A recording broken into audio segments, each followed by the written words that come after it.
امریکی صدر Donald Trump نے ایران پر جاری حملے روکنے کا حکم دے دیا ہے۔ نیو یارک ٹائمز کے مطابق امریکی فوجی قیادت سمجھتی ہے کہ ایران میں مزید حملوں سے کوئی نیا عسکری فائدہ حاصل نہیں ہوگا۔ CNN سے رپورٹ میں انکشاف کیا ہے کہ امریکی نائب صدر جے ڈی وینس اور جنرل ڈین کین نے امریکی اسلحہ ذخائر میں کمی پر تشویش کا اظہار کیا۔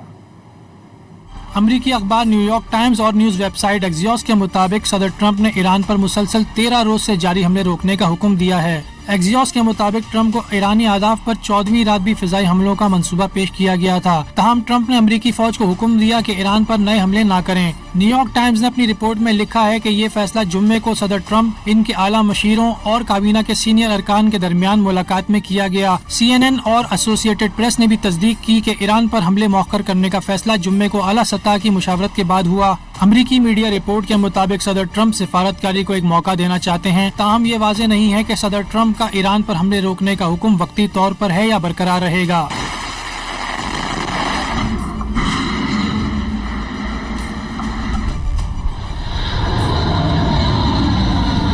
نیو یارک ٹائمز نے ٹرمپ انتظامیہ کے حکام کے حوالے سے بتایا کہ ٹرمپ کا یہ فیصلہ اس تشویش کے بعد سامنے آیا کہ جنگ میں شدت لانے سے مشرق وسطی میں امریکی پیٹریوٹ میزائل شکن انٹرسیپٹرز اور دیگر فضائی دفاعی ذخیرے خطرناک حد تک کم ہو سکتے ہیں۔ امریکی میڈیا رپورٹس میں یہ بھی دعویٰ کیا گیا ہے کہ امریکی فوج بڑی جنگی کارروائیوں میں ممکنہ واپسی کے لیے تیاریوں کا جائزہ لے رہی ہے۔ صدر ٹرمپ اگر دوبارہ حملوں کا حکم دیتے ہیں تو امریکی فوج مختصر نوٹس پر کارروائی شروع کرنے کی صلاحیت رکھتی ہے۔